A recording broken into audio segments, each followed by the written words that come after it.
Para quem acompanha o canal há um pouco mais de tempo, já deve ter visto eu falar várias vezes sobre a Aura e S Brasil individualmente. Mas hoje vocês vão achar que eu estou maluco com o que eu vou dizer. Mas fica aqui comigo porque você vai entender toda a dinâmica e todo o raciocínio que eu vou construir dentro desta companhia. Só para você saber, eu aposto que em aproximadamente 2 anos e meio, 3 anos, a Auren ela começará a ser uma boa pagadora de dividendos. Anote o que eu estou falando, ela começará, ela não se tornará uma boa pagadora de dividendos. E eu já vou explicar tudo isso para vocês com bastante vagar e nós vamos enxergar o que está acontecendo. Mas claro, trazer vocês aqui para os resultados para a gente entender um pouco dos pontos principais destacados pela administração para que houvesse ali esse resultado favorável e positivo para a companhia. Eles começam falando aqui desse primeiro trimestre que eles ainda estão fazendo a integração de toda a parte ali de sinergias com a própria AES Brasil, né? Antiga, falecida já AES Brasil. E o que eles querem fazer até o final do ano? Eles querem trazer o máximo de sinergias em termos de redução de custos, em melhoria até mesmo do que eles chamam de supply chain, né? Que seria a cadeia de suprimentos. Então, a ideia é a seguinte, né? Imagina que você tem um parque eólico e você precisa que um fornecedor que está, por exemplo, sei lá, em Minas Gerais, forneça alguma coisa lá no Nordeste. Talvez fique um pouco mais caro. Será que não existe um fornecedor nacional que você consiga, pela escala que você vai ter, reduzir os custos? Tudo isso ainda está sendo capturado aos poucos, porque tem contratos que tem prazo, tem multa e tem tantas coisas que não podem ser parados assim do nada. Então, a captura de sinergias ainda vai demorar um pouco. Até o final de 2025 é o plano aqui da companhia de conseguir colocar tudo em prática. E claro, eles ainda querem recuperar um pouco da disponibilidade dos ativos eólicos que foram incorporados, tá? E a gente já vai falar disso. O outro objetivo, né? Eles colocam dois a princípio para 2025, né? O segundo seria a desalavancagem, que nós já vamos ver que ela teve uma pequena melhora já nesse primeiro trimestre, mas ainda tem um caminho bastante árduo pela frente, tá? Falando da parte operacional, que é isso que realmente vai interessar para você, é saber que eles tiveram uma disponibilidade dos ativos eólicos incorporados na ordem de quase 91%, o que houve, portanto, um aumento na disponibilidade média de 11 pontos percentuais quando comparado ao primeiro trimestre de 2024, e eu já vou falar muito sobre isso. Então, só fica com essa informação, os ativos eólicos e a sua disponibilidade. Maravilha? Vamos lá. Eles colocam aqui ainda a respeito da captura de sinergias que eles conseguiram uma economia com pessoal, material, serviços e outros na ordem de 56 milhões, próximos ou em linha, na verdade, com aqueles 250 milhões que eles mencionaram no trimestre anterior. E aí eles ainda colocam que tudo isso é mais do que o dobro daquelas sinergias, ou seja, daquelas reduções de gastos que eles divulgaram no anúncio da combinação dos negócios. Ou seja, isso daqui é um resultado extremamente positivo para nós. Legal. Agora, eles falam aqui sobre a otimização da estrutura de capital. Isso daqui vai bater diretamente com a questão da alavancagem da companhia. Por quê? O que acontece? Ela fez, a princípio, uma amortização extraordinária de 3,2 bilhões. O que acontece? Isso daqui é um empréstimo ponte. O que significa isso, né? Eu gosto da ideia. Vamos imaginar que você está enfrentando um cenário aqui de Selic que está muito ruim, quase ali seus 15%, inclusive hoje nós tivemos um aumento ali na nossa taxa.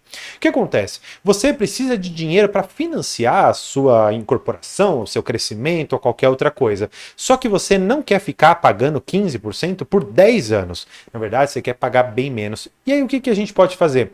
A gente faz um empréstimo ponte, que é exatamente para enfrentar um determinado período, e eventualmente depois de 2, talvez ali 3 anos, com uma Selic, eventualmente na ordem ali dos seus 10%, se for uma taxa interessante, aí sim você capta um novo empréstimo com uma taxa um pouco melhor. Tanto é que eles já têm conseguido fazer isso. Por quê? Eles fizeram esse pagamento aqui e eles, além disso, emitiram debêntures, que são dívidas da própria companhia, com prazo de 10 anos, a CDI menos meio. Ou seja, se hoje a nossa Selic está em 14,75, eles estão pagando Claro, isso daqui bruto, tá? Não vou nem colocar o imposto de renda aqui no meio, que senão a conta ficaria diferente. Mas o ponto é que ficaria numa Selic de 14,25. E a ideia vai em diante. Se você for pegar eventualmente uma Selic de 10%, a própria Auren ela vai estar pagando 9,5%. Ou seja, ela conseguiu, por conta dessa nova estrutura que ela tem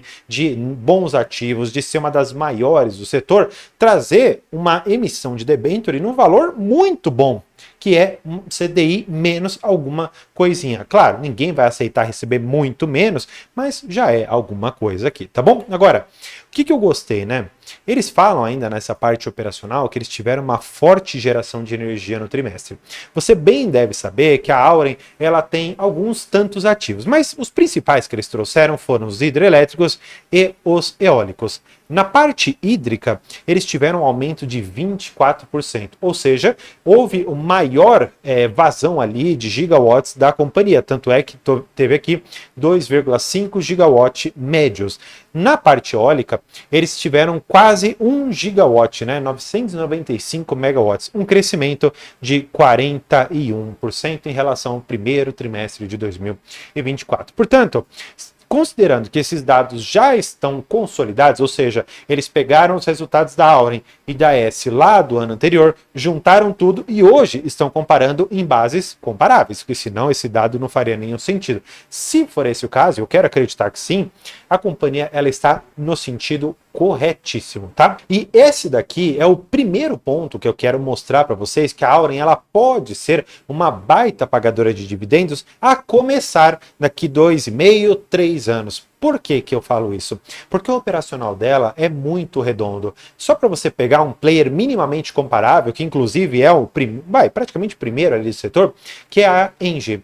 A Engie, ela tem essa estrutura aqui operacional muito redonda, financeiramente ela também está muito bem, e você olha para ela e fala, poxa, imagina quem comprou a R$30, 28, R$25. Qual que é o yield on cost que essa pessoa está recebendo? Será que hoje nós não estamos vendo uma Auren se tornar uma Engie lá na frente? Enfim, quem sabe, pelo tamanho já está ali pau a pau. Mas claro, tem a questão da alavancagem que ainda pesa um pouco e por isso que só daqui 2, 3 anos, tá bom?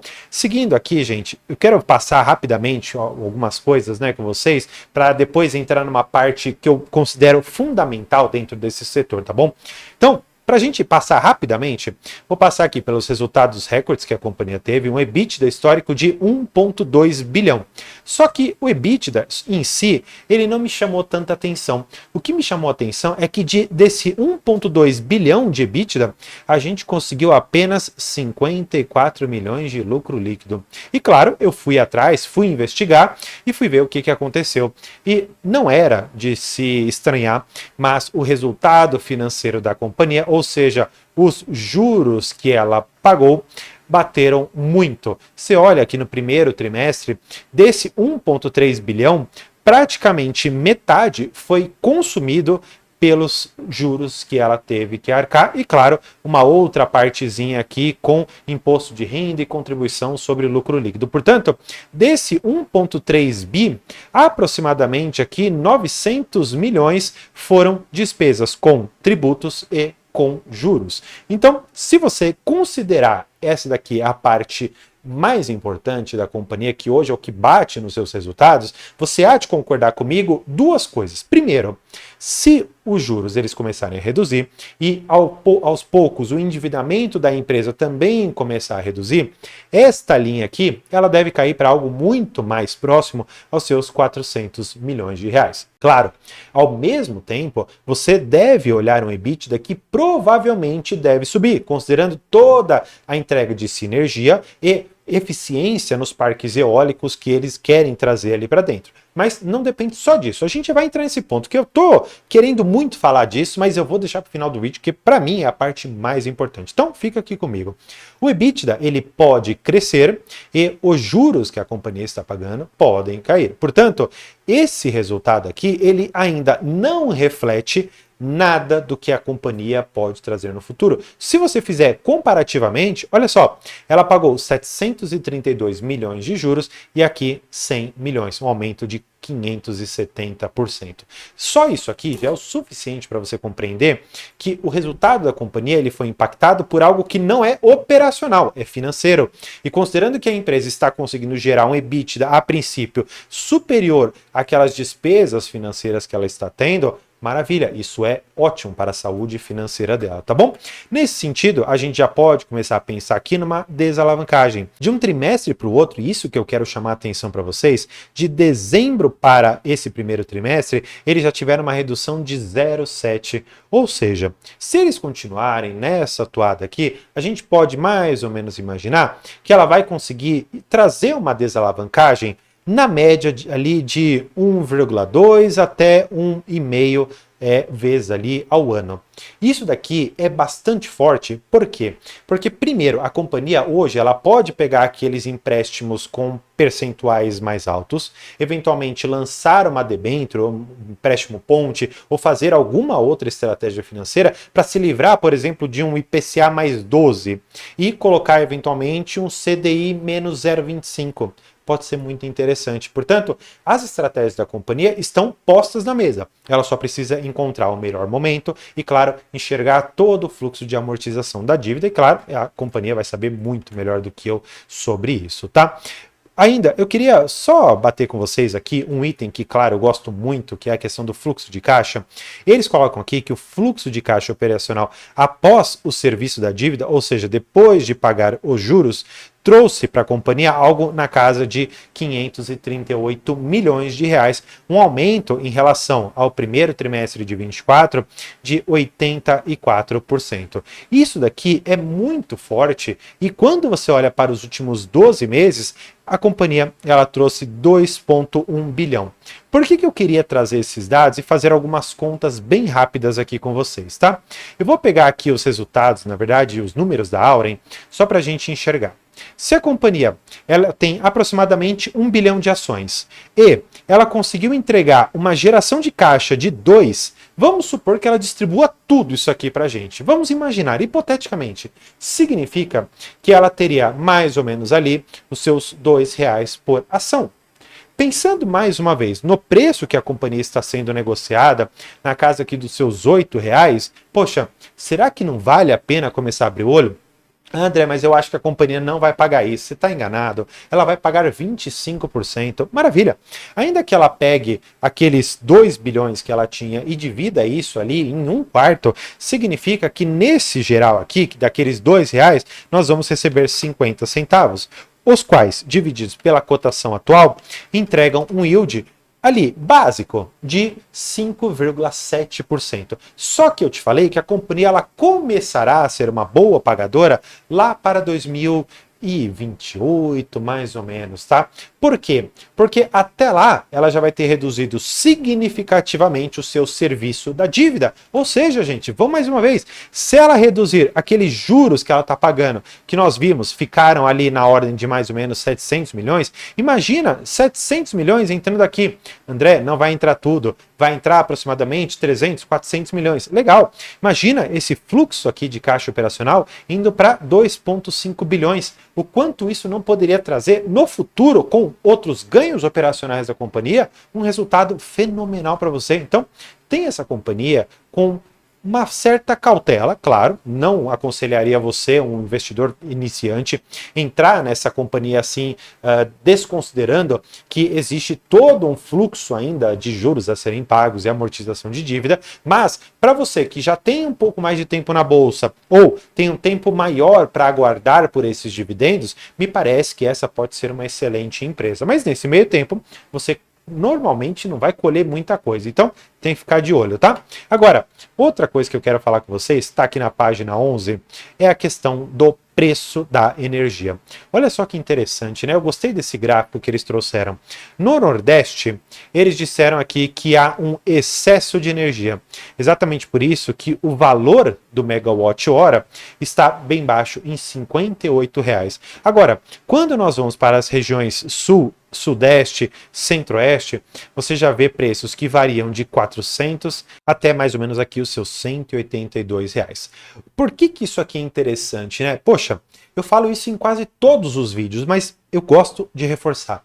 A companhia, ela tem a sua receita basicamente por dois fatores. Primeiro, o volume, ou seja, a geração que ela produz. Então você viu lá o gigawatt, você viu ali o megawatt. E o que acontece? Isso daqui é o volume, ou seja, quanta energia você despachou para dentro do serviço. E você tem que pegar isso daqui, multiplicar pelo preço que você está conseguindo vender o seu produto. E se o preço ele está muito amassado ou ele estiver muito no alto, você vai ter um gap gigantesco. E claro, a companhia, ela não vende energia só no Nordeste ou só em um lugar. Tem vários lugares, é uma companhia muito grande.